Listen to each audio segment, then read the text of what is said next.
하늘의 긍정적인 소망의 메시지를 전해드리려 하는 스티그마 미션 방송의 하늘 영성 가이드 김민자 줄리팍입니다.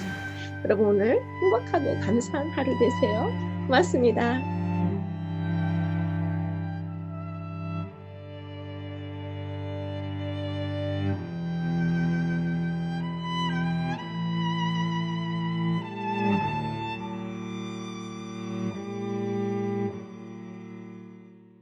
안녕하세요. 오늘은 제4과 홍수에 대해 공부하시는 시간입니다. 일주일 동안 건강히 잘 지내셨는지요? 이렇게 다시 뵙게 되어 너무 반갑습니다. 오늘 공부하시는 노아의 홍수에 대한 이야기는 창세기 6장과 7장, 8장, 그리고 9장 17절까지 그 범위를 포함하고 있는데요. 3과에 이어서 오늘 공부하시는 이 4과에도 매우 흥미롭고 중요한 내용이 많이 기다리고 있습니다. 바로 첫 번째 소재 내용으로 본문으로 들어가도록 하겠습니다. 첫째 소재 내용은 홍수를 위한 준비이죠.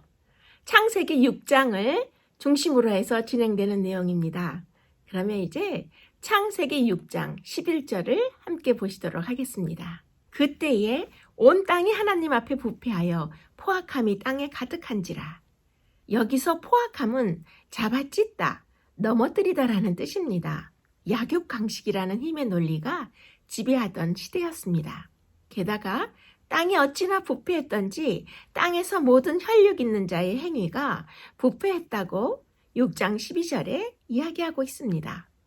노아는 여호와께서 저주하신 땅에서 수고롭게 일하는 사람들을 안위한다는 뜻의 이름을 가졌습니다. 여기서 안위라는 것은 쉬다, 앉다, 휴식하다라는 뜻인데요. 그런데 특이한 점은 은혜라는 히브리어 단어에서 자음을 바꾸면 노아라는 스펠링이 됩니다. 하나님께서 부패하고 포악한 시대에 노아를 통해서 안식의 회복을 은혜로 주시고자 하셨습니다. 그래서 안식의 회복은 곧 구원을 의미하는 것을 알 수 있습니다. 이어서 창세기 6장 13절을 보시겠습니다. 하나님이 노아에게 이르시되 모든 혈육 있는 자의 포악함이 땅에 가득하므로 그 끝날이 내 앞에 이르렀으니 내가 그들을 땅과 함께 멸하리라. 창세 때 땅이 혼돈하고 공허하며 흑암의 깊음 위에 있을 때 하나님의 영이 수면 위에 운행하심으로써 창조를 시작하셨듯이 하나님은 부패하고 포악한 시대를 땅과 함께 멸하는 것으로 재조정하기로 하신 것입니다. 오직 노아의 가족과 하나님 앞으로 나올 피조물들만이 살아남을 것이었습니다. 15절을 보시겠습니다. 내가 만들 방주는 이러하니 그 길이는 300규빗, 넓이는 50규빗, 높이는 30규빗이라. 모두가 부패한 시대에 노아는 말씀대로 준행했습니다. 지으라고 명하신 방주의 크기가 어디 작기나 했습니까? 길이가 300규빗이고 넓이가 50규빗이고 높이가 30규빗으로 지으라고 하셨는데요. 이것을 현대의 단위로 환산을 하면 길이가 136.8m, 넓이가 22.8m, 높이는 13.7m가 됩니다. 이것은 아파트 5층 높이입니다. 노아의 가족 8명이 탈 배가 이렇게까지 커야 했을까요? 노아는 하나님 말씀대로 준행하였습니다. 하나님이 주신 그 좋은 날씨에 세상 사람들은 신나게 놀고 먹고 마시는데 노아는 땀을 흘리며 열심히 배를 만들었습니다. 이어서 창세기 6장 16절을 보시겠습니다. 거기에 창을 내되 위에서부터 한 규빗에 내고 그 문은 옆으로 내고 상중하 3층으로 할지니라. 높은 천장으로부터 1규빗, 즉 약 46cm 아래에 창을 내되 옆으로 내고 3층으로 지으라고 하셨습니다. 모두가 1년 정도 갇혀 지내야 했으니 그 정도 높이와 크기가 되어야 했던 것입니다. 노아 방주는 3층으로 되어 있었으며 문은 옆에 하나밖에 없었습니다. 광선은 위에서 들어오게 하고 여러 방이 다 빛이 들어오도록 만들어졌는데요. 방주를 건축하는 데 사용된 목재는 수백 년 동안 부패하지 않는 일종의 삼나무와 산다름나무였습니다. 이 굉장한 건조물의 건축 공정은 매우 느리고 힘들었을 것이 분명합니다. 그럼 이제 창세기 6장 17절로 함께 가보시겠습니다. 내가 홍수를 땅에 일으켜 무릇 생명의 기운이 있는 모든 육체를 천하에서 멸절하리니 땅에 있는 것들이 다 죽으리라. 하나님이 홍수를 일으켜 천하에서 모든 생명을 멸하리라고 하셨을 때 과연 노아는 홍수가 어느 정도의 규모가 될지 짐작이나 했을까요? 아직 겪어보지 않은 일이었기 때문에 모든 것이 막연했을 것입니다. 그러나 노아는 하나님께서 말씀하신 것을 그대로 믿는 모범을 세상에 보여주었고 그가 소유했던 모든 것을 노아는 방주를 짓는 데 바쳤습니다. 그러면 잠깐 여기에서 창세기 5장 32절의 말씀을 보시면 좋을 것 같습니다. 노아가 500세 된 후에 셈과 함과 야벳을 낳았더라. 노아가 500세에 셈과 함과 야벳을 낳고 600세에 홍수가 나서 모든 사람이 죽었으니 홍수가 나기 120년 전인 480세 때에 노아가 이 말씀을 들었다고 봐야 합니다. 그렇다면 그의 아들인 셈과 함과 야벳이 태어나기 전부터 방주를 만들기 시작했다는 것입니다. 세상을 멸망시킬 심판을 준비해야 할 때에 그렇게 큰 배를 그 당시에 그 상황에서 만드는 것도 만만치 않았고 또한 아기들을 낳고 키우면서 이러한 큰 건축을 했다는 것은 절대로 쉬운 일이 아니었을 것을 우리가 분명히 알 수 있습니다. 잠시 노아의 홍수를 준비하는 기간에 대해서 공부하실 때에 노아의 가족관계를 짚어드리면 좀 더 폭넓은 이해를 하실 때에 도움이 되실 것 같아요. 그래서 잠시 창세기 7장 11절의 말씀을 보시도록 하겠습니다. 노아의 600세 되던 해 그날에 큰 기쁨의 샘들이 터지며 하늘의 창문들이 열려 무두셀라가 187세에 라멕을 낳았지요. 여기에서의 라멕은 가인의 5대손, 지난 3가에서 배우신 그 라멕이 아니라 셋의 자손으로서 무두셀라의 아들을 말하는 것입니다. 그래서 무두셀라가 187세에 라멕을 낳았고 782년을 더 살다가 무두셀라는 969세에 죽었죠. 인류 역사상 최고로 오래 산 인물이 되었는데요. 노아의 아버지인 라멕은 182세에 노아를 낳았습니다. 그러니까 노아의 할아버지인 무두셀라는 노아가 태어났을 때 369살이었어요. 노아가 셈과 함과 야벳을 낳은 게 500세였으니까 이때는 무두셀라가 869세였습니다. 그런데 홍수 사건이 언제 일어났는지 아십니까? 노아가 600세 되던 해에 홍수가 났다고 방금 창세기 7장 11절에서 보셨는데요. 그러면 그때 무두셀라, 노아의 할아버지는 몇 살이었을까요? 바로 969세였습니다. 무두셀라가 죽은 해에 물의 심판이 있었음을 알 수 있는데요. 심판이 임하리라는 말씀이 예언 그대로 실현된 것입니다. 그러면 이제 창세기 6장 22절에 아주 중요한 말씀이 나오죠. 함께 보시도록 하겠습니다. 노아가 그와 같이 하여 하나님이 자기에게 명하신 대로 다 준행하였더라. 무두셀라와 노아는 도덕적 사악의 조수를 막아보려고 노력하였습니다. 홍수 120년 전에 주께서 거룩한 천사를 통하여 노아에게 하나님의 계획을 나타내시고 방주를 짓도록 지시하셨는데요. 에녹은 노아의 증조 할아버지인 것을 알 수 있습니다. 라멕의 아버지가 무두셀라죠. 무두셀라의 아버지가 에녹입니다. 따라서 에녹은 노아의 증조 할아버지인 것을 알 수 있어요. 그래서 에녹이 하늘로 승천하기 전에 약 300년 이상 오랜 세월 하나님께서 홍수에 관하여 자기에게 보여주신 바를 그의 자손들에게 반복하여 전파하였던 것입니다. 노아의 설교를 살아서 들었던 무두셀라와 그의 아들들도 방주를 짓는 일에 조력하였는데요. 여기에서 에녹이 노아의 증조 할아버지였기 때문에 다 같은 비슷한 시대에 하나님의 홍수에 대한 그 기별을 열심히 전했던 것을 알 수 있습니다. 인간의 지혜로는 그렇게 강력하고 내구성이 강한 큰 건축물을 고안해낼 수 없었을 텐데요. 하나님은 설계자이셨고 노아는 아주 유능한 건축가였던 것입니다. 그런데 창세기 6장 4절을 보시면 네피림이라는 생소한 단어가 나오죠. 우리 이 부분을 잠시 생각하고 지나가시면 좋을 것 같습니다. 우리가 주목해야 할 것은 당시 땅에는 네피림이 있었고 라고 창세기 6장 4절에 말씀하고 계시는 것입니다. 나중에 12정탐꾼이 가나안을 정탐하고 나서 네피림 후손인 아낙 자손의 거인들을 보았나니 우리는 스스로 보기에도 메뚜기 같으니 라고 민수기 13장에 보고한 것으로 보아서 네피림이라는 이 문화는 꽤 오랫동안 지속되었던 것으로 보입니다. 그런데 네피림이란 말은 장부라는 뜻으로 체격이 장대한 큰 거인을 가리키는 말입니다. 문제는 마음이 변질된 하나님의 아들들이 사람의 딸들과 결혼해서 자식을 낳았는데 거인인 장부가 태어난 것인데요. 게다가 용사가 되고 고대에 명성이 있는 사람들이 되었습니다.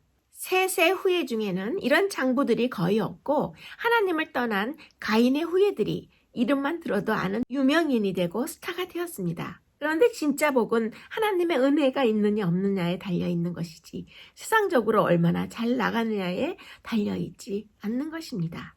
권력을 가진 것이 축복이 아니라는 뜻입니다. 오히려 그것이 저주가 될 수 있는데요. 날이 갈수록 그 권력 때문에 하나님으로부터 멀어지고 하나님을 우습게 보는 죄에 빠지기 쉽기 때문입니다. 가인의 후예는 성을 쌓고 도시를 만들고 문명을 이끌었습니다.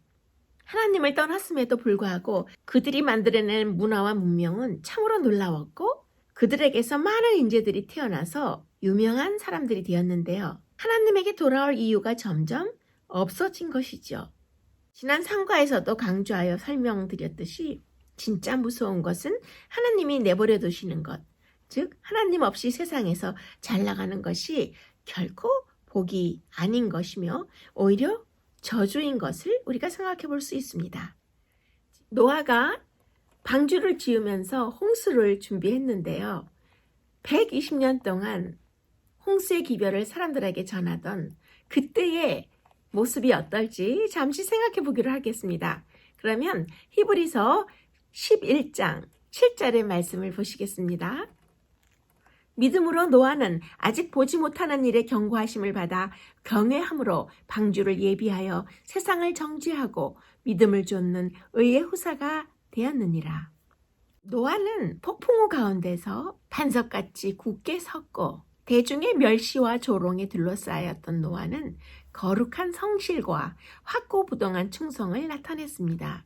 120년이란 긴 시간 동안 노아의 엄숙한 음성이 그 세대의 사람들의 귀를 울리고 있었고 그러고 있는 동안 하나님과의 연결이 노아를 무한하신 능력 안에서 더욱 강하게 만들었습니다. 세상의 많은 사람들이 처음에는 경고를 받아들이는 것처럼 보였지만 그들은 참으로 회개하고 하나님께로 돌아오지는 않았습니다. 그들은 자기 죄를 버릴 마음이 없었어요. 홍수가 이르기 전에 120년이라는 긴 시간 동안에 그들의 믿음은 시험을 당하였고 그들은 그 시험을 견디지 못하였고 널리 퍼진 불신에 압도되어서 하나님의 기별을 거절했던 것입니다. 어떤 사람들은 깊은 감명을 받고 경고의 말씀에 순종하려고 하였지만 희롱하고 조소하는 자들이 너무 많아서 저들도 같은 정신에 감염되어 얼마 있지 않아 은혜의 초청을 거부하고 가장 담대하고 무례한 조소자들의 무리에 가담하게 된 것입니다. 그 세대의 사람들 모두가 우상 숭배자들은 아니었지만 많은 사람들이 하나님을 섬기는 자라고 공언하였으면서도 심판의 지상에 임하게 되어 있다는 것을 부인한 것입니다. 시편 115편 8절을 보시면 우상을 만드는 자와 그것을 의지하는 자가 다 그와 같으리로다 라고 말하고 있습니다. 바라봄으로 변화하는 것이 인간의 마음의 법칙입니다. 만일 마음이 보통 인간성의 수준 이상으로 높여지지 아니하고 그것이 믿음으로 말미암아 하나님의 무한하신 지혜와 사랑을 명상하도록 높여지지 않는다면 사람은 계속적으로 점점 더 타락하게 될 것이었고 그들은 더욱더 더럽혀졌습니다. 창세기 6장 5절을 보시면 여호와께서 사람의 죄악이 세상의 관영함과 그 마음의 생각의 모든 계획이 항상 악할 뿐임을 보시고 라는 말씀이 있죠. 사람들의 사악함은 공공연하고 담대하였으며 압제받는 자들의 부르짖음은 하늘에 상달되었습니다. 태초에 하나님께서 정하신 바와는 반대로 일부 다처제도 매우 일찍 시작되었습니다. 온 땅이 하나님 앞에 패괴하여 강포가 땅에 충만한지라. 여기에서 패괴라는 단어는 출애굽기 32장과 신명기 32장에서도 쓰여진 단어인데요. 하나님의 예배를 왜곡시키고 부패시키는 죄, 곧 우상 숭배에 적용된 단어입니다. 홍수 전 사람들의 죄악된 상황이 온 땅을 부패하게 한 것을 묘사하기 위해 쓰인 용어로서 하나님 앞에라는 그 앞의 표현이 암시하듯이 그들의 공공연한 악을 의미하는 단어입니다. 하나님 앞에 마음을 겸비하게 하기는커녕 하나님의 종을 통하여 아무 경고도 받지 않은 것처럼 불순종과 사악함을 계속하였습니다. 온 세계는 하나님의 공의와 그분의 율법에 일제히 반대하였고 노아는 광신자로 간주되었습니다. 하나님께 불순종하도록 하와를 유혹할 때 사단은 너희가 결코 죽지 아니하리라 하고 그에게 말했지요. 홍수 직전에 세속적이며 영광을 받은 세상의 위인들과 현인들도 그때와 같이 그런 말을 반복하였습니다. 세상 사람들의 마음속에 노아의 기별을 일종의 망상으로 생각하게 하였고 그들은 노아의 경고를 받기 전과 똑같이 행동함으로써 하나님의 경고에 대한 속마음의 멸시를 나타낸 것입니다. 그들은 파티와 폭식의 잔치를 계속 열었고 먹고 마시기를 계속하면서 장래에 얻기를 바라는 이득이나 이익에 관한 계획을 세우기에 바빴던 것입니다. 세상의 죄악은 매우 깊고 널리 퍼져서 하나님께서 더 이상 그것을 참으실 수 없으셨습니다. 날 창조한 사람을 내가 지면에서 쓸어버리겠다고 말씀하신 것입니다. 홍수 전에 사람들이 그 경고를 믿고 그들의 악한 행실을 회개하였더라면 하나님께서는 후세에 니느웨에서 행하신 것처럼 하나님의 진노를 돌이키시고 거두셨을 것입니다. 그러나 양심의 견책과 하나님의 예언자의 경고를 완강히 거절함으로써 그 세대 사람들은 그들의 죄악의 잔을 가득 채웠고 멸망의 때는 무르익고 있었으며 이렇게 하여 그들에게 주어진 은혜의 기간은 거의 끝나가고 있었습니다. 그러면 첫째 소재의 묵상의 질문을 보시면 베드로후서 2장을 읽어보고 왜 노아의 가족 8명만 그렇게 극소수만 구원을 받았는지 생각해 보라고 묻고 있어요. 저는 이 노아의 가족 8명만 구원받은 이유를 4가지로 뽑아보았습니다. 그러면 먼저 베드로후서 2장 5절의 말씀부터 보시겠습니다. 오직 의를 전파하는 노아와 그 7 식구를 보존하시고 경건치 아니한 자들의 세상에 홍수를 내리셨으며 노아 방주로 8명만 구원받은 그 이유 첫 번째는 너무 오랜 기간 120년이란 충분한 경고의 세월을 주심으로써 그들은 시간이 지체되어 나태함의 시험을 받은 것입니다. 성령의 기름을 준비한 슬기로운 처녀가 될 기회를 잃은 것이지요. 하나님께서 주실 수 있는 최대한의 자비가 이들에게는 무익했던 것입니다. 그 다음에 두 번째 이유는 분명한 징조를 보여주어도 사람들이 무시한 것입니다. 마지막 때에도 그러하리라라고 말씀하신 것을 우리가 눈여겨보아야 하는데요. 노아의 방주로 8명만 구원받은 그 세 번째 이유는 세상의 모든 사람들이 일상적인 일과에 매몰되어서 너무 세상 일에 파묻혀 살았기 때문입니다. 의식주와 세상을 살아가는 근심과 염려에 푹 파묻혀서 하루하루 시간이 어떻게 흐르는지를 의식조차 못한 것입니다. 8명만 구원받은 네 번째 이유는 거짓 선지자들이 일으킨 신학적인 문제입니다. 행함이나 실천이 필요 없다는 거짓 복음주의의 거짓된 신학의 설교, 이러한 것은 이 마지막 시대에도 우리 주위에서 흔히 볼 수 있는데요. 노아 방주에 들어가지 않아도 구원을 받을 수 있다는 거짓 선지자들의 방해하는 설교와 믿음은 실천이 필요 없다는 그런 거짓된 믿음을 많은 사람들이 전했던 것입니다. 그래서 하나님 말씀을 무시하면서 하나님의 은혜와 사랑만 주장하는 이 마지막 때와 비슷한 현상을 노아 시대에도 그들이 겪고 있었던 것을 알 수 있습니다. 오랜 기간, 충분한 120년의 기간이 주어졌기 때문에 나태해진 거와 분명한 징조를 보여주어도 무시했고 너무 세상에 파묻혀 살았던 것, 거짓 선지자들의 잘못 외친 그런 설교의 신학적인 문제, 이 네 가지로 인해서 그렇게 극소수의 적은 숫자만 노아 방주에서 구원을 받은 그런 현실을 우리가 생각해 볼 수 있습니다. 그러면 첫째 소재의 적용의 질문을 보시면 하나님의 계속해서 호소하시는 음성에 우리는 어떻게 반응해야 할까요? 라고 묻고 있어요. 하나님은 무서운 능력의 창조주이시지만 동시에 오래 참는, 기다리시는 하나님입니다. 하나님은 오래오래 기다렸다가 바로잡을 때가 되면 확실하게 실행에 옮기시는 분입니다. 그러니 기다리실 때, 호소하실 때에 순순히 돌아오시는 것이 좋습니다. 한번 바로잡으시면 예외 없이 깔끔히 고치시는 하나님이시니 하루라도 빨리 회개하고 돌아오는 편이 훨씬 안전한 것입니다. 그러면 이제 둘째 소재에서는 홍수가 일어나는 그 현장 사건을 다루고 있습니다. 창세기 7장 9절로 시작하도록 하겠습니다. 하나님이 노아에게 명하신 대로 암수 둘씩 노아에게 나와 방주로 들어갔으며 가장 사나운 짐승에서 온순한 짐승뿐 아니라 야수들에 이르기까지 각종 짐승들이 산과 숲에서 나와서 조용히 방주를 향하여 걸어가는 것이 보였습니다. 급한 바람 같은 소리가 들리면서 사방에서 새들도 날아 들어오는데 새들의 숫자는 하늘이 어두워질 정도로 많았고 질서정연하게 방주로 들어갔습니다. 동물들은 하나님의 명령을 순종한 반면에 사람들은 불순종한 것이었습니다.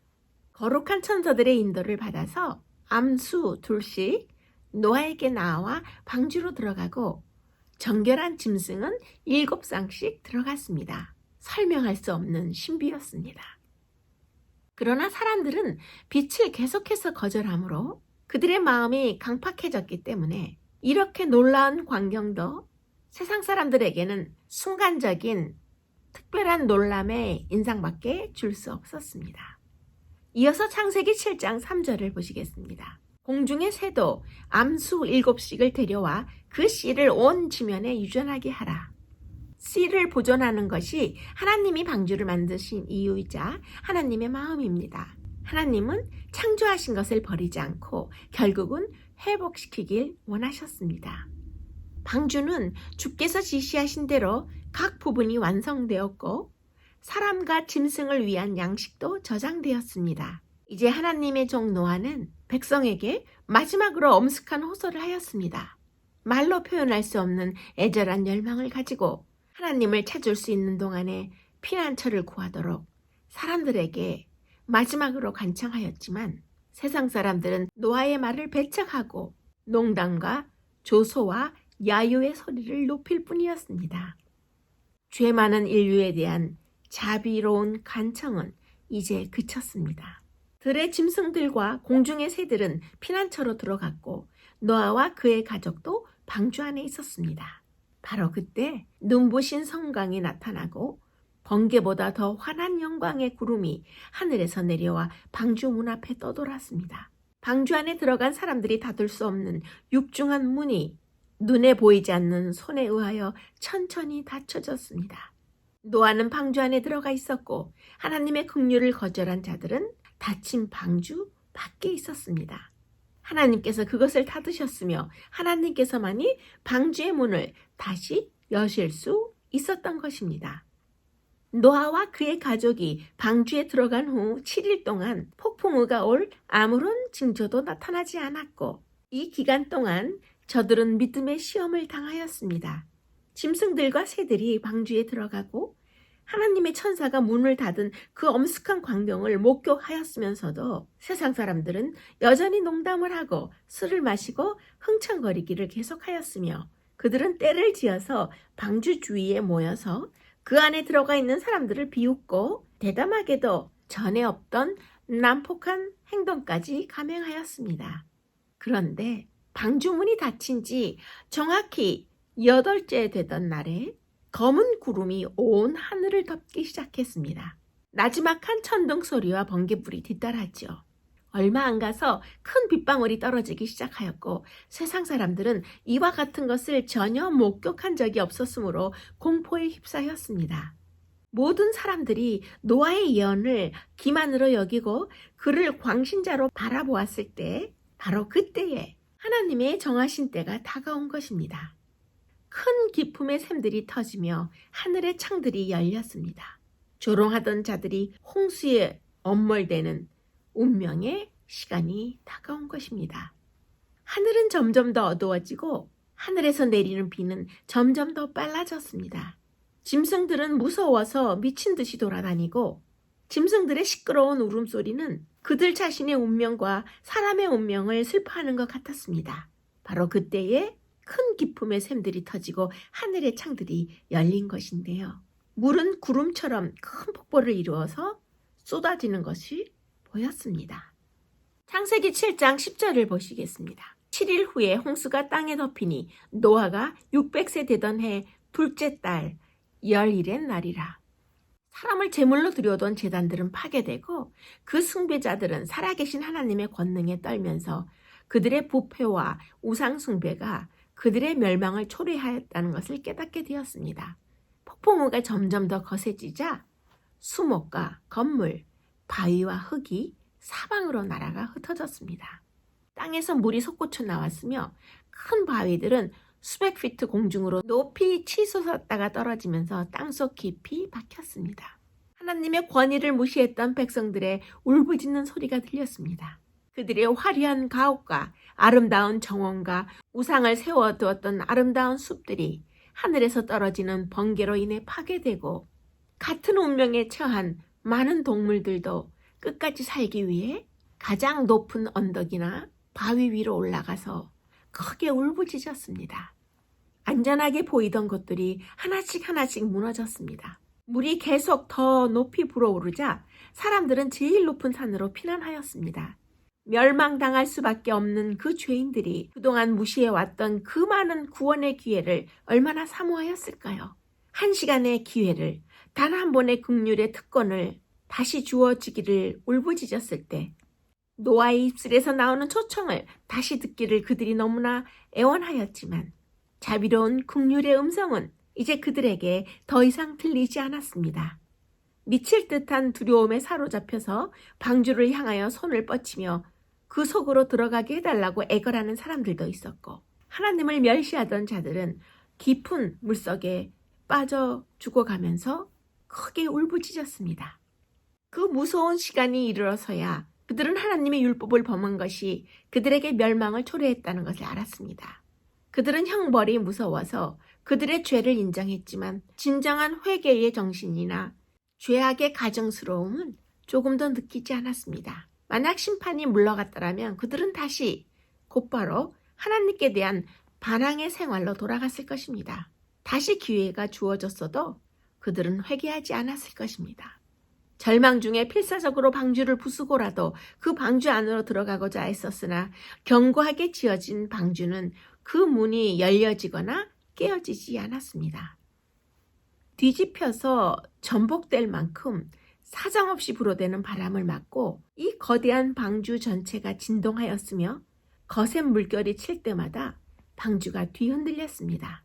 방주 안에 있던 짐승들은 공포와 고통으로 울부짖었지만 폭풍우 가운데서도 노아의 방주는 계속 안전하게 떠 있었습니다. 능력이 탁월한 천사들이 그것을 보호하도록 명령을 받았고 하늘에서 내려와 이 방주를 보호하고 있었기 때문입니다. 방주 자체만으로는 지상에 임할 큰 폭풍우를 견뎌낼 수 없었을 것입니다. 하나님께서만이 맹렬한 물결 위에서 그분의 종들을 보존하실 수 있었습니다. 죄악의 조수가 온 세상을 휩쓸었고 사람들의 악행이 그들의 멸망을 결정지으므로 홍수가 이르러야 했을 때 에덴을 창설하신 하나님의 손이 하나님의 에덴 동산을 이 땅 위에서 지상에서 철수하셨습니다. 그러면 이제 이 홍수가 내린 것이 40일 동안 비가 내린 것인데요. 왜 40일이었는지 잠시 또 생각하시면 여러분들에게 도움이 되실 것입니다. 40일, 40주야 동안 비가 쏟아졌습니다. 성경에서 40일은 고난과 새롭게 함을 뜻합니다. 고난을 통해서 정결해져서 새롭게 되는 것을 나타낼 때 자주 40이란 숫자가 쓰였습니다. 예를 들어보면 출애굽한 이스라엘 백성의 40년 광야 생활, 가나안 땅의 40일간의 정탐, 모세가 십계명을 받기 위해 하나님 앞에 있었던 40일, 그리고 예수님의 40일간의 금식기도, 이 모든 것이 고난과 역경을 통해서 하나님이 새로운 국면으로 이끄실 때 사용되는 숫자였습니다. 그러면 이제 창세기 7장 11절과 12절을 보시겠습니다. 그날에 큰 기쁨의 샘들이 터지며 하늘의 창문들이 열려서 40주야를 비가 땅에 쏟아졌더라. 여기서 터지다라는 단어는 쪼개지다, 깨어지다, 작게 부서지다라는 뜻이죠. 땅이 진동했다는 뜻으로서 땅이 갈라지고 깨어지면서 솟구쳤다는 것입니다. 땅뿐만 아니라 하늘의 창문, 즉 궁창이 열려서 하늘의 물이 쏟아져 내린 것입니다. 네, 그러면 이제 베드로전서 3장 20절의 말씀을 또 다 함께 보시도록 하겠습니다. 그들은 전에 노아의 날 방주를 준비할 동안 하나님이 오래 참고 기다리실 때에 복종하지 아니하던 자들이라. 방주에서 물로 말미암아 구원을 얻은 자가 몇 명뿐이니 겨우 8명이라. 40일 동안 비가 내렸다는 것은 방주에 탄 노아의 가족과 그 속에 있던 피조물들에게는 새로운 출발을 의미했지만 방주 바깥에 있던 사람들과 피조물들에게는 심판의 죽음을 의미했습니다. 지면에서 쓸어버리는 심판이었습니다. 그래서 모든 생물이 죽었습니다. 그러나 방주에 타고 있던 노아의 가족과 선택된 피조물들만이 살아남은 것을 우리가 잘 알고 있습니다. 홍수가 땅에 40일 동안 계속된지라 물이 많아져 방주가 땅에서 떠올랐고 천하의 높은 산이 다 잠겼더니 물이 불어서 15규빗이나 오르니 산들이 잠긴지라. 15규빗이면 약 7m에 해당하죠. 천하의 가장 높은 산 위로 약 7m 높이로 물이 차올랐다는 뜻입니다. 지금으로 치면 해발 8,848m나 되는 세계에서 가장 높은 에베레스트 산보다 7m나 더 높게 물이 찼다는 뜻입니다. 그래야만 노아의 방주가 암초에 걸리는 일이 없었을 테니까요. 창세기 7장 22절을 보시면 육지에 있어 코로 호흡하는 것은 다 죽었더라라고 말씀하고 계십니다. 홍수로 인한 심판은 물고기보다 땅의 모든 생물을 심판하는데 목적을 가지고 있었습니다. 여기에서 육지에 있어라는 말은 바다와 호수, 강과 구별되는 건조한 땅을 가리키는 것인데요. 이 용어가 특별히 사용된 것은 홍수 심판이 물고기보다는 땅의 생물에게 집중되었음을 보여주기 위함입니다. 하나님께서 천지를 창조하시고 6일째 땅의 생물들과 사람을 창조하셨는데요. 사람은 모든 피조물의 대표자로서 사람의 타락은 모든 피조 세계의 타락을 가져왔습니다. 첫 번째 물의 심판은 흙으로 지어진 사람과 땅과 연관이 되는 모든 생물을 심판하는 데 목적을 가지고 있습니다. 아담의 타락으로 인해서 사람의 근원인 땅이 저주를 받았고 가인의 살인으로 인해 땅이 더한 고통에 빠졌습니다. 땅의 심판인 것입니다. 그러나 다음에는 예수님께서 다시 오실 때는 온 천하가 함께 불의 심판을 받을 것이며 그때는 바다와 강과 호수의 물고기도 예외가 아닐 것입니다. 그런데 여기에서 흥미로운 것은 지면의 모든 생물이 물에 빠져 죽었는데도 익사했다라는 표현을 쓰지 않고 그냥 죽었다라고 한 것입니다. 왜 그럴까요? 재난으로 죽은 것이 아니라는 뜻입니다. 어쩌다 보니 홍수가 나서 사고로 익사해서 죽은 것이 아니라는 뜻이죠. 그래서 창세기는 의도적으로 익사했다라는 표현을 쓰지 않았습니다. 홍수는 하나님의 엄중한 심판이었기 때문입니다.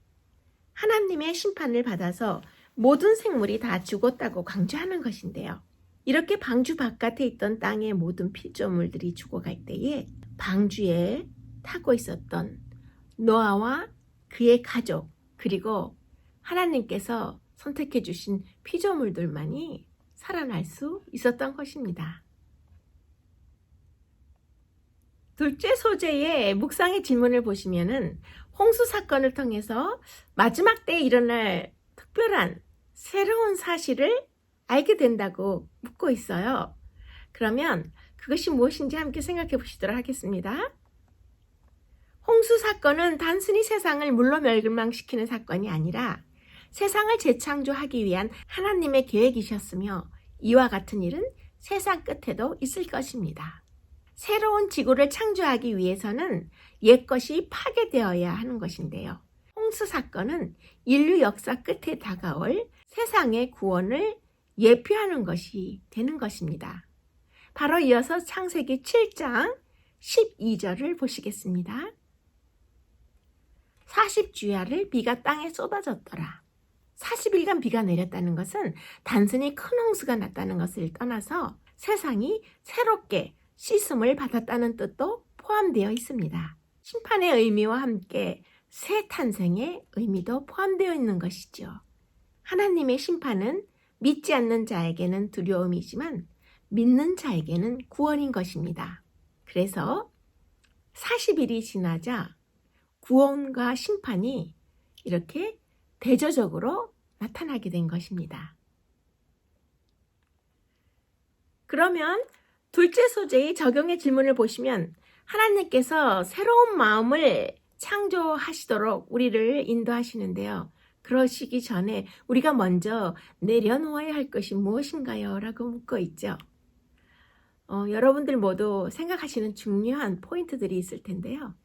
저는 여기에서 하나님을 바라보지 않고 항상 내 자신과 세상을 바라보는 그 문제점에 대해서 생각해 보고 싶습니다. 그러면 로마서 6장 6절을 함께 보시겠습니다. 다시는 우리가 죄에게 종노릇하지 아니하려 함이니 의롭다는 것은 하나님을 바라보는가 아닌가의 문제입니다. 악한 시대의 노아는 하나님을 바라보았고 하나님 앞에서 살았기 때문에 의인이라고 불렸던 것을 우리가 확신할 수 있기 때문에 하나님 앞에 의로운 자가 되기 위해서 우리가 우리 자신을 바라보거나 세상을 바라보지 아니하고 오직 하나님만 바라보는 어느 순간에나 하나님을 향하여 있는 그 방향성 때문에 노아처럼 우리도 의로운 자가 될 수 있는 것입니다. 너는 내 앞에서 행하여 완전하라고 창세기 17장 1절에 말씀하신 하나님께서 노아를 의인이라고 부르셨습니다. 하나님 앞에 절대적인 의인은 없는데요. 그러나 노아는 당대의 의인이라고 불렸습니다. 왜냐하면 의란 하나님을 바라보는가 아닌가의 문제이기 때문입니다. 악한 시대에 노아만은 하나님을 바라봤고 하나님 앞에서 살았기 때문에 완전한 자라고 불릴 수 있었습니다. 선택의 연속인 삶에서 믿음의 선택을 하고 그 선택을 지키기 위해 싸우는 것이 거룩입니다. 노아는 방주를 지으라는 말씀을 들은 순간부터 방주에 들어가기까지 거룩을 선택하는 법을 배웠고 하나님과 동행했습니다. 그 부패하고 죄악이 가득한 세대에서 120여 년 동안 하나님의 말씀을 준행하기 위해 세상으로부터는 왕따가 되기를 기꺼이 선택했던 것입니다. 언제 일어날지 알 수 없는 일을 대비하여 말씀하신 대로 방주를 짓느라 노아는 내내 바보 취급을 받아야 했습니다. 그러나 하나님은 그가 하나님 앞에 의로움을 보셨다고 하셨습니다. 하나님으로부터 인정을 받은 것입니다. 피조물은 하나님 없이 독립적으로 존재할 수 없으므로 모든 피조물은 하나님을 의존해야 살 수 있습니다. 하나님이 주신 시간과 공간 안에서만 살 수 있고 거기에서 벗어나면 살 수 없는 것입니다.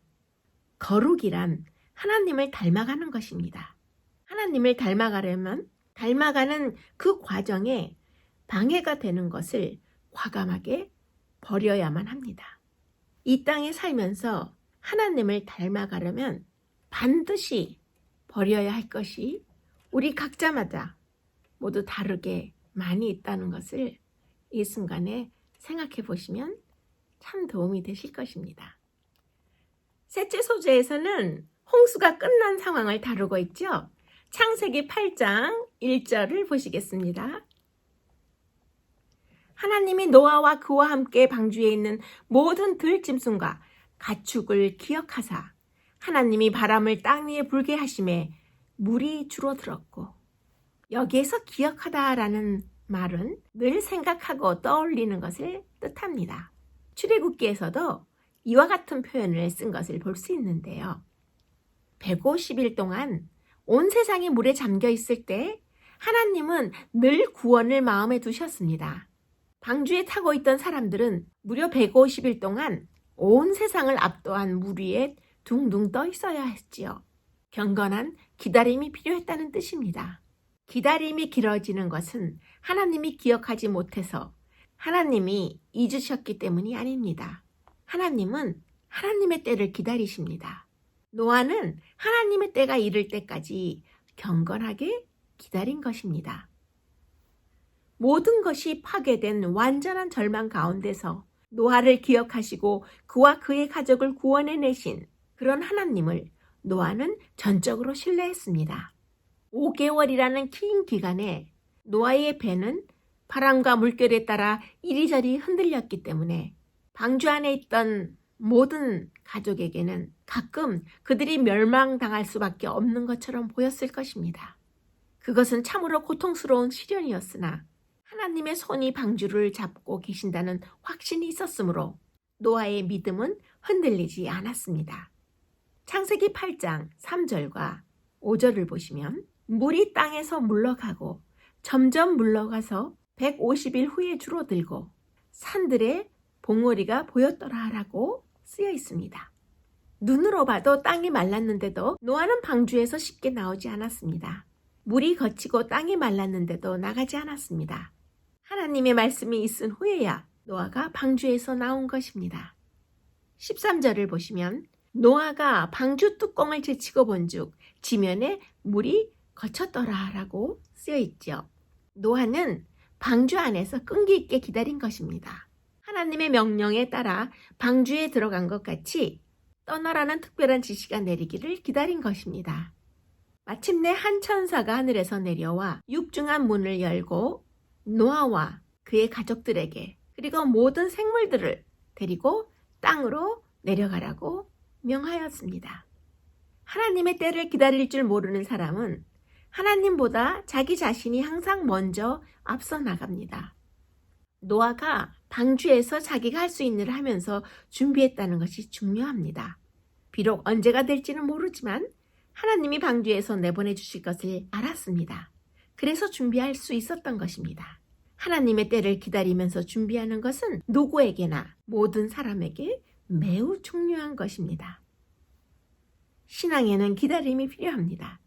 믿음이 있는 자가 기다릴 줄 아는 것입니다. 믿음이 없으면 기다릴 수 없습니다. 하나님은 언제 어느 때라도 역전시켜 주실 수 있다는 것을 아는 것이 기다림입니다. 모세가 80세가 되어서야 쓰임을 받을 줄 누가 알았겠습니까? 아브라함이 100세에 이삭을 얻게 될 줄 꿈엔들 알았겠습니까? 기다림이란 끔찍합니다. 그러나 가장 빠른 길입니다. 예수님은 노아를 마지막 심판날에 경건한 모델로 세우셨고 노아는 심판의 때에 구원받을 모든 사람의 모델입니다. 우리는 기다림과 성실을 갖춘 노아라는 경건한 신앙의 모델을 따라야 합니다. 하나님이 아무 말씀이 없으실 때는 과연 인내하며 기다릴 수 있을까요? 노아는 땅이 마른 것을 확인했음에도 불구하고 함부로 방주 바깥으로 나가지 않았습니다. 이것이 진정한 신앙인 것입니다. 넷째 소재에서는 노아가 방주에서 나와서 한 일이 묘사되고 있죠. 창세기 8장 20절을 보시겠습니다. 노아가 여호와께 제단을 쌓고 모든 정결한 짐승과 모든 정결한 새 중에서 제물을 취하여 번제로 제단에 드렸더니, 노아가 방주에서 나와서 처음으로 한 일은 제단을 쌓고 각종 정결한 짐승과 새들 중에서 희생을 드려서 하나님의 구원에 대한 그의 감사를 드린 일입니다. 노아는 그같이 함으로써 위대한 희생 제물이신 그리스도께 대한 그의 신앙을 나타냈는데요. 이 제사는 하나님을 기쁘시게 했으며 모든 사람에게 축복을 가져다 주었습니다. 노아가 자신을 위하여 집을 준비하기 전에 하나님께 제단을 쌓은 것인데요. 만물이 그분의 것임을 인정하는 표로서 노아는 그 가축의 일부를 주님께 드렸던 것입니다. 8장 21절과 22절을 보시겠습니다. 모든 생물을 다시 멸하지 아니하리니 땅에 있을 동안에는 심음과 거둠과 추위와 더위와 여름과 겨울과 낮과 밤이 쉬지 아니하리라. 방주에서 나온 노아의 가족과 동물들은 새로운 세상의 시작이 되었습니다. 방주가 열리면서 새로운 세상, 새로운 인류가 시작된 것입니다. 방주에 탔던 모든 동물들이 각기 종류대로 내렸습니다. 창조의 과정이 다시 한번 반복되는 것입니다. 노아가 제단을 쌓고 정결한 제물을 번제로 드렸더니 하나님이 그 향기를 받으시고 내가 다시는 사람으로 말미암아 땅을 저주하지 아니하리니라고 말씀하신 것입니다. 하나님은 태초의 피조물들에게 하셨던 것처럼 생육하고 땅에서 번성하리라고 말씀하셨습니다. 그런데 부정한 동물은 왜 방주에 넣으셨을까요? 여기서 말하는 부정은 레위기에서 언급되는 더러운 것과는 그 의미가 조금 다릅니다. 방주에 더러운 동물들이 들어갔다는 뜻이 아니라 덜 정결한 동물들이라고 봐야 옳습니다. 창세기는 출애굽한 이스라엘 백성에게 들려주신 말씀이었는데요. 이스라엘 백성은 곧 레위기에 기록된 각종 율법을 배우게 될 것이었습니다. 홍수 이후에는 모든 것이 달라졌습니다. 방주에서 나온 노아의 가족도 똑같이 죄에서 자유롭지 못하고 악했지만 그들은 은혜 입은 자들이었다는 것이 다른 점입니다. 노아는 하나님께 제단을 쌓았습니다. 성경에 400번가량 등장하는 단이라는 단어가 여기에서 노아의 단어로 제일 처음 등장하는 것을 알 수 있습니다. 노아는 하나님께 드려지는 것이 받으실 만한 것이 되기 위해서는 깨끗하고 정결해야 한다는 것을 배웠습니다. 그런데 예배가 왜 그렇게 중요한지 아십니까? 예배는 하나님이 주인이심을 인정하는 표현이기 때문입니다. 마찬가지로 구약시대의 제사는 매우 중요한 믿음의 표현이었습니다. 하나님은 이 제사, 즉 제물의 향기가 있는 한 비록 사람이 악하지만 멸하지 않고 은혜를 주시겠다고 말씀하신 것입니다. 제사는 예배를 뜻하는 것을 알 수 있습니다. 마음의 계획이 악하다는 것은 무엇일까요? 하나님의 반대편에 선다는 뜻입니다. 죄된 성향이 남아있다는 것입니다. 이 땅에서 우리는 죄를 완전히 벗어버릴 수가 없습니다. 툭하면 하나님을 떠나고 하나님을 떠나서 사는 게 매우 익숙하다는 뜻이지요. 노아는 심판 이후에 새로운 인류로서 시작했고 아브라함은 믿음의 조상이 되어서 하나님의 역사를 다시 새롭게 시작했으며 이 모든 것은 예수 그리스도에게로 향하는 길이었습니다.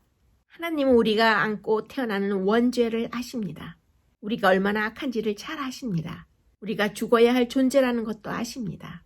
제 아무리 제사를 많이 드린다고 해도 인간의 원죄가 해결되지 않으리라는 것도 아십니다. 그런데도 아브라함이라는 한 사람을 선택하셔서 믿음의 후예가 다윗과 예수 그리스도에게까지 이어가게 하셨습니다.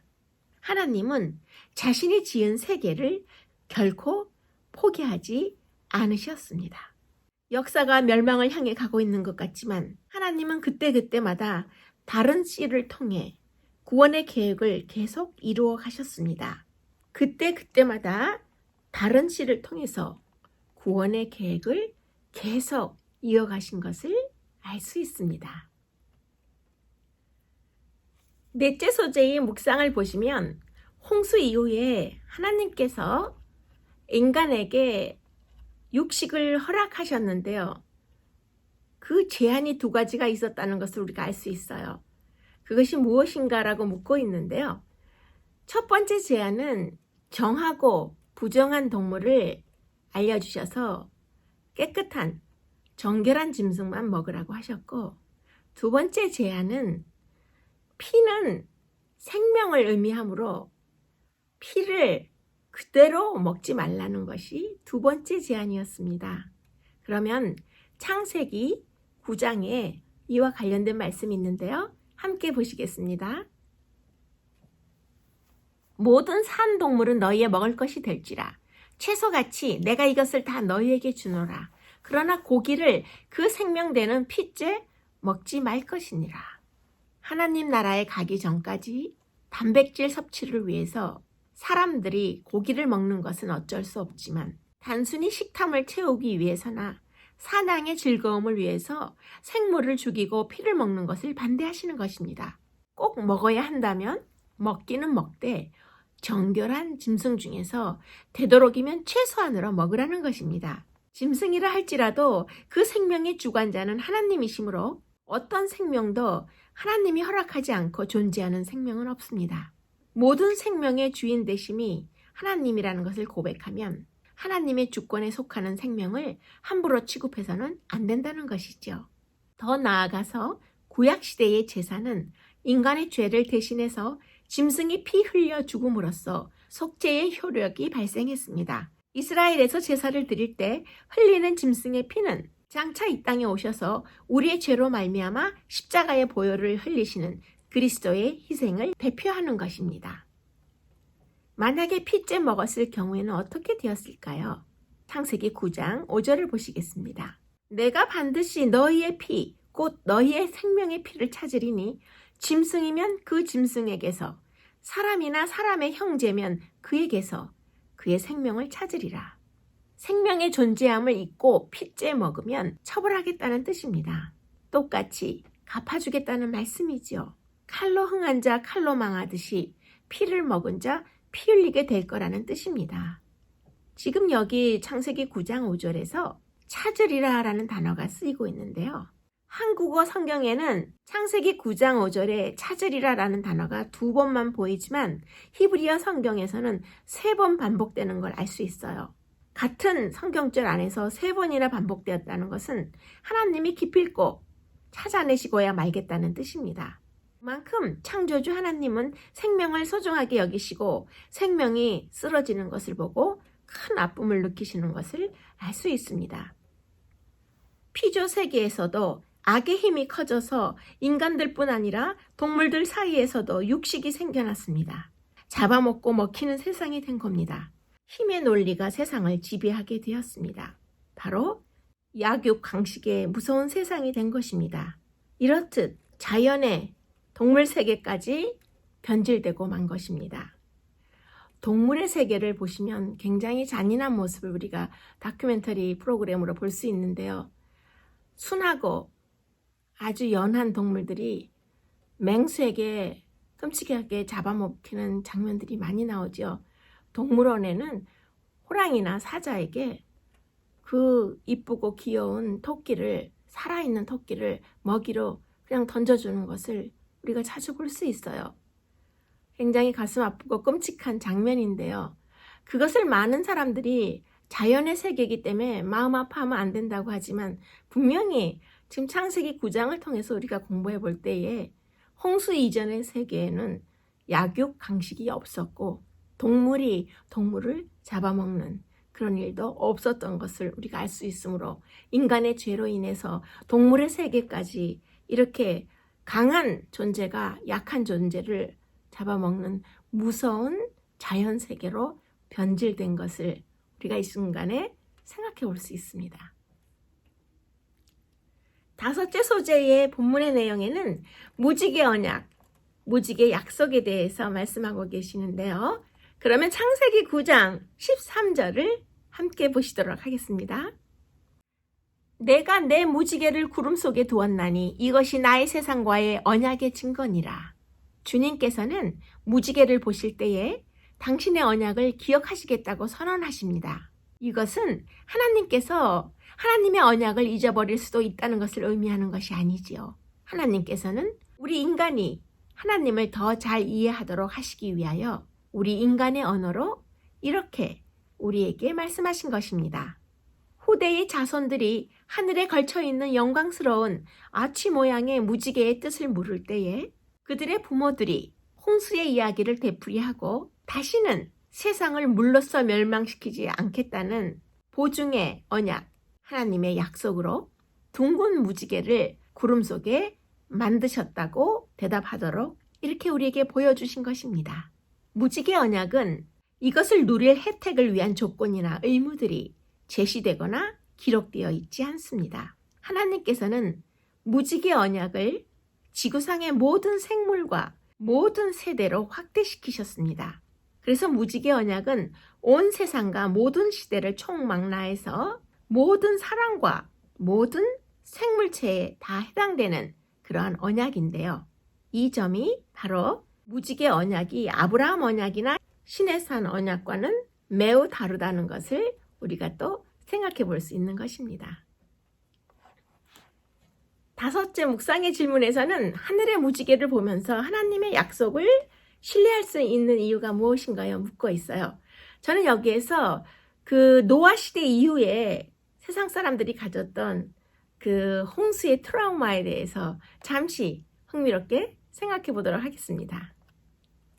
하나님이 언약의 징표를 어디에 두셨습니까? 바로 구름 속에 두셨지요. 구름이 몰려오고 비가 내리는데 비가 그치고 나면 무지개가 뜨는 것입니다. 홍수 이후로는 비가 올 때마다 어떤 일이 벌어졌을까요? 먹구름이 조금만 몰려와도 심장이 쿵 하고 내려앉았을 것입니다. 빗소리만 들어도 미친 듯이 도망가거나 경기를 일으키려 했을 것입니다. 사람이 크게 놀라거나 상처를 받으면 트라우마, 즉 외상 후 스트레스 장애가 생깁니다. 엘리베이터에 갇힌 경험이 있는 사람은 좁은 곳에 들어가면 숨을 잘못 쉬는 폐소 공포증을 앓는 경우가 많지요. 이것이 트라우마입니다. 그러니 대홍수를 겪고 난 피조물들은 오죽했겠습니까? 물의 심판에 대한 트라우마가 생길 법하지 않습니까? 아마 빗소리만 들어도 부들부들 떨었을 것입니다. 하나님께서 비로 세상을 심판했다고 해서 비가 원래 심판의 도구로만 쓰이는 것은 아니었지요. 땅이 채소와 열매를 맺으려면 당연히 하늘에서 내리는 비가 있어야 합니다. 하늘에서 내리는 비는 인류에게 오히려 축복이었습니다. 사실 하나님이 창조하신 것들 중에 축복이 아닌 것은 하나도 없지만 죄악으로 가득 찬 세상으로 말미암아 축복이 저주가 되어서 사람을 공격하는 일이 벌어진 것이지요. 하나님께서 무지개를 볼 때마다 창조주 하나님과 피조물 사이에 세운 언약을 항상 기억하시겠다는 것입니다. 그런데 하나님은 왜 하필 무지개로 언약의 징표를 삼으셨을까요? 무지개의 원래 뜻은 활입니다. 활쏘기를 하는 그 활인데요. 이 점에 우리가 잠시 주목하면 좋을 것 같아요. 무드셀라라는 이름은 경기, 칼의 사람이라는 뜻이죠. 그가 죽으면 심판이 임하리라는 의미가 나왔다고 했습니다. 그래서 무드셀라가 죽는 날에 홍수가 임했고 물의 심판이 임한 것입니다. 그런데 병기나 칼 모두 공격하는 무기이지 않습니까? 활도 마찬가지입니다. 그런데 무지개가 활처럼 생겼다는 것에는 어떤 의미가 있는데 그 활을 구름 속에 두셨다니 무슨 뜻일까요? 하나님이 늘 기억하고 계심을 무지개 언약의 징표로서 바라볼 수 있게 되었는데요. 무지개는 공격 무기인 활처럼 생겼지만 하나님께서 절대 공격하지 않겠다는 약속으로 그렇게 보여주신 것입니다. 그러니 너희도 기억하라는 것입니다. 언약의 상징인 것입니다. 다섯째 소재의 적용의 질문에서는 무지개 언약을 마음에 새기고 하나님의 약속을 붙잡으라라는 그런 표현이 있는데요. 에스겔 1장과 계시록 4장을 통해서 이 적용의 질문을 생각해 보도록 하겠습니다. 에스겔 선지자는 그 사명 광채의 모양은 비 오는 날 구름에 있는 무지개 같으니 이는 여호와의 영광의 형상의 모양이라 라고 말하고 있습니다. 무지개는 대대로 사람에 대한 하나님의 사랑을 증거하고 하나님께 대한 인간의 신뢰를 굳게 할 것이었습니다. 하늘에는 무지개 비슷한 것이 보좌를 두르고 있으며 그리스도의 머리 위에 아치형을 이루고 있다라고 말씀하신 이유입니다. 사도 요한은 보라, 하늘에 보좌를 베풀었고 그 보좌 위에 앉으신 이가 있는데 또 무지개가 있어 보좌에 둘렸는데 라고 계시록 4장에 선언하고 있죠. 성경에서 반복은 강조입니다. 그만큼 중요하다는 내용의 뜻인데요. 창세기 9장 9절에서부터 17절까지 하나님과 인간과 모든 생물 사이에 대대로 영원히 세우는 언약의 증거로 무지개를 설명하면서 꽤 많은 반복이 사용되었습니다. 그러면 이 부분에서 반복된 어휘를 창세기에서 찾아보자면 첫째, 하나님께서 창조하시는 과정에서 나라는 단어를 강조하셨죠. 내가 라는 단어가 무려 8번이나 반복되었습니다. 두 번째, 창세기에서 반복된 어휘를 볼 때 무지개가 눈에 띄지요. 무지개를 강조하시기 위해서 3번이나 무지개라는 단어를 반복해서 쓰셨고요. 언약의 증거라는 표현도 3번이나 반복된 것을 알 수 있습니다. 이 중에서 가장 강조한 반복은 하나님 자신을 일컬어서 말씀하신 내가 라는 단어의 반복입니다. 하나님의 언약은 일방과 쌍방 두 가지 특성을 갖고 있습니다. 하나님의 언약의 일방적인 특성이란 하나님의 일방적인 은혜로 언약이 세워진다는 뜻입니다. 주체가 하나님이신 것입니다. 그래서 내가 라는 말이 강조되는데요. 너희가 받을 만해서 받는 것이 아니라 내가, 즉 하나님이 은혜를 베푸는 것이고 너희가 물의 심판을 더 이상 받지 않아도 될 만큼 의로워져서가 아니라 내가, 하나님이 일방적으로 너희로 물의 심판을 면하게 해주겠다는 약속인 것입니다. 그런데 하나님 언약의 쌍방적 특성이란 하나님의 언약 가운데 사람이 지킬 것이 있다라는 뜻입니다. 하나님은 이것을 중요하게 생각하시는데요. 언약의 시작은 하나님의 은혜로 시작됐지만 사람이 그 언약 속에 들어가는 순간 쌍방적으로 되는 것입니다. 예수 그리스도가 십자가에서 죽으시고 부활하심으로써 우리를 구원하신 것은 일방적인 은혜입니다. 그런데 구원받는 순간에 믿는 자로서의 의무가 생기는 것이죠. 그것이 바로 하나님의 언약의 쌍방적인 특성인데요. 순종이란 것은 하나님이 이미 이루신 것에 대한 우리의 믿음을 보여드리는 반응입니다. 따라서 구원이란 믿음의 행위로 표현되는 순종을 요구하는 하나님의 언약의 쌍방적인 특성인 것을 우리가 분명하게 이해할 수 있는 것입니다. 오늘은 홍수에 대해서 공부를 하셨는데요. 창세기의 앞부분, 홍수에 대해서 공부를 하실 때 창조과학과 지질학, 창세기와 홍수 지질학을 비교해서 잠시 들으시면 굉장히 유익한 시간이 되실 텐데 오늘은 그 부분을 다룰 시간도 모자라고 또 교과에 그 내용이 나와 있질 않아요. 그래서 다음 주에 제5과에서 두 번째 질문에 그와 관련된 내용이 있습니다. 그래서 창조과학과 홍수지질학에 대해서는 다음 주에 잠깐 말씀드리도록 하고요. 오늘은 이제 마지막으로 62페이지에 보시면은 핵심 토의 첫 번째 질문에서 홍수전 시대의 특징과 우리가 살고 있는 이 마지막 시대의 공통점이 있는데 그것이 무엇인가 묻고 있죠. 중요한 포인트로 간단히 생각하고 지나가도록 하겠습니다. 오늘의 기억절 주제 성경절인 마태복음 24장 37절을 보시겠습니다. 노아의 때와 같이 인자의 임함도 그러하리라. 홍수전 세상의 수많은 사람들 중에 단 8사람만 노아를 통해서 말씀하신 하나님의 말씀을 믿고 순종하였고 120년 동안 의의 설교자는 다가오는 멸망에 대해서 세상을 경고하였지만 그의 기별은 전적으로 거절과 멸시를 당한 것을 오늘 들으셨습니다. 그 시대뿐만 아니라 현 세대도 그럴 것인데요. 그런데 대다수의 사람들에게 이 경고가 헛될 것이라고 하셨습니다. 예수님께서는 인자의 올 때에 세상에서 믿음을 보겠느냐라고 의미심장한 질문을 하셨습니다. 마지막 세상의 상태가 노아의 때와 같을 것이라고 선언하신 것입니다. 홍수 이전의 사람들은 저들의 은혜의 기간이 맞춰지고 있을 때에 흥분시키는 오락과 파티에 몰두했습니다. 오늘날 우리가 같은 현상이 반복되고 있는 것을 볼 수 있는데요. 하나님의 종들이 만물의 마지막이 가까웠다는 것을 전하고 있을 때 세상 사람들은 오락과 쾌락 추구에 여념이 없는 것을 알 수 있습니다. 철학적인 이론이 하나님의 심판에 대한 공포를 떨어버리고 종교 지도자들이 평화와 번영에 장구한 시대가 올 것이라고 가리키고 있을 때 하나님의 경고를 거절하고 조롱하면서 그들의 사업과 향락에 몰두하고 있을 때 멸망이 호련히 저희에게 이르리니 결단코 피하지 못할 것이라고 데살로니가전서 5장에 말하고 있습니다. 홍수가 나서 그들을 다 멸하기까지 깨닫지 못하였으니 인자의 임함도 이와 같으리라. 홍수 전 세계에 멸망을 불러들인 모든 죄들은 오늘날에도 그대로 존재합니다.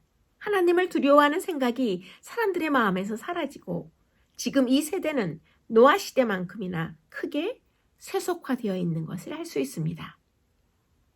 베드로후서 3장 10절을 보시면 주의 날이 도적같이 오리니 하늘이 큰 소리로 떠나가고 체질이 뜨거운 불에 풀어지고 땅과 그 중에 있는 모든 일이 드러나리로다 라고 말하고 있어요.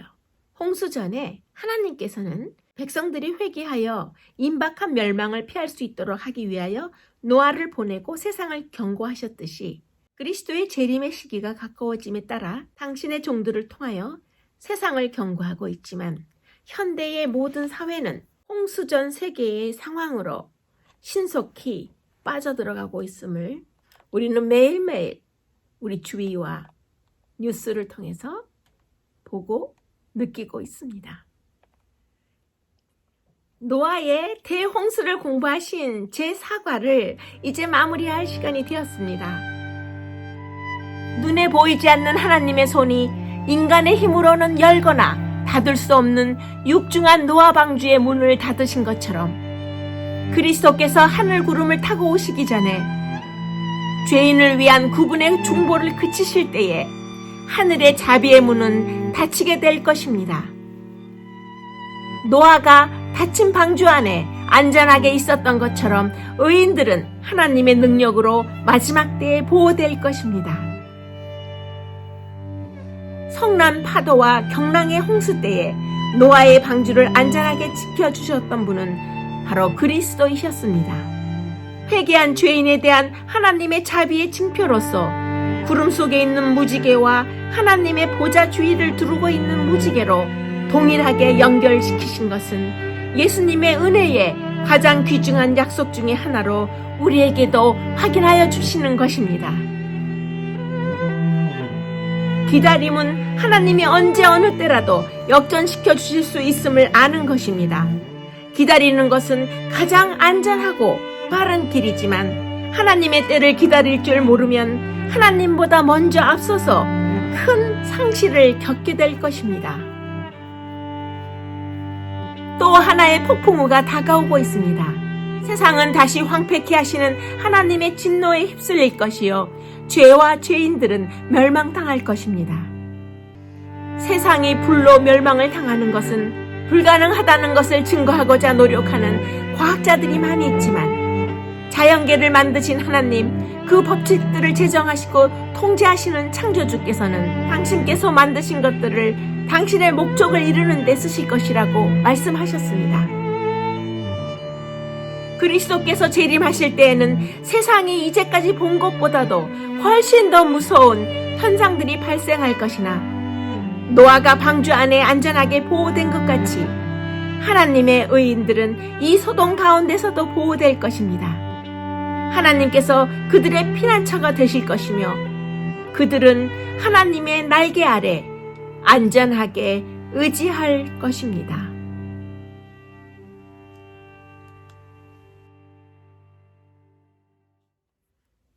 창세기 6장에서 9장 17절까지 노아의 대홍수를 공부하신 창세기 제4과를 이상으로 모두 마치겠습니다. 다음 주에는 제5과에서 바벨탑에 대한 내용으로 여러분을 다시 찾아뵙겠습니다. 오늘 함께 해주셔서 감사합니다.